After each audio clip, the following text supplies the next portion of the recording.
Hi. So my name is Gabriel. And I actually just want to say that I just canceled my Chronicle Herald subscription when the strike started, and I made sure to tell them that they lost a 26-year-old print subscriber. There's not a lot of those around. So yeah, really great to see everyone here today. My name is Gabriel. I'm a community organizer with Acorn, a local anti-poverty organization. I've also worked to help organize baristas in the city, and I'm here today as a proud member of Solidarity Halifax. So, yeah.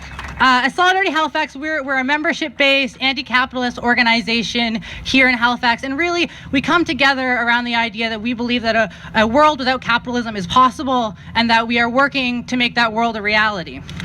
And I want to talk about May Day and why I think that it's so important that we're here. I want to say a shout out to Brother Danny Kavanagh for explaining the history of May Day, because I think that that's really important. If you walk down the street, today, talk to the average person, most people don't know what May Day is. They don't know what International Workers' Day is, and they don't know why we have an 8-hour workday. This history is lost to us, and it's not an accident. I see this as something intentional on the part of the bosses, the ruling class, to make us forget our history.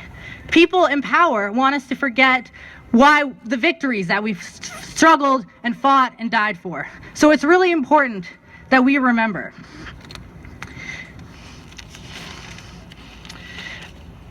So I was going to go through the history, but Danny already did that.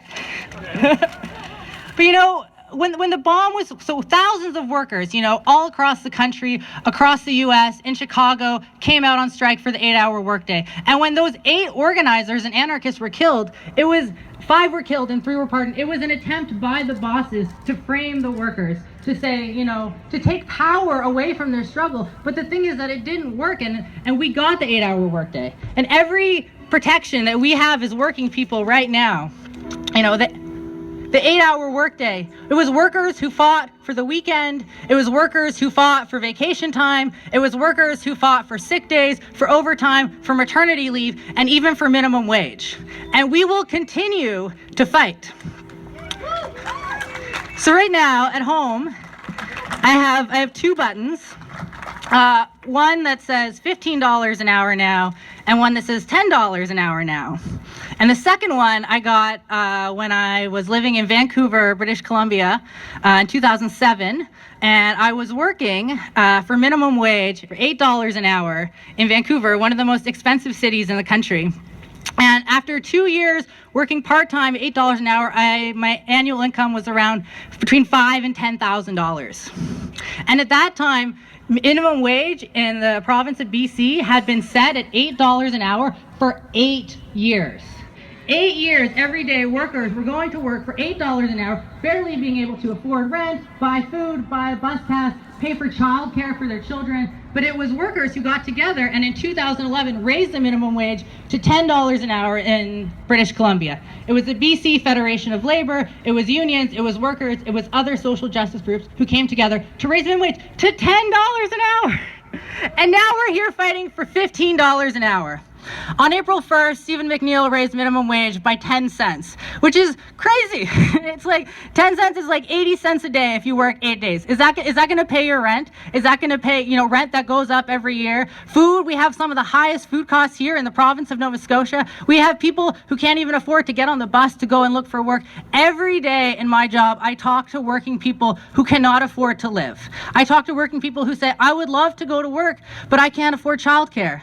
I have working people who say, I would love to find a job, but I can't afford a bus pass. How can we create a society where if we don't provide people the means to live? So that's why we're here fighting for a $15 an hour minimum wage, because we believe that people deserve the basic dignities of life. And we will win. Alberta, the city of New Westminster became the first living wage employer in the country, paying all of its employees, including contract staff and part-time staff, a living wage of $20 an hour.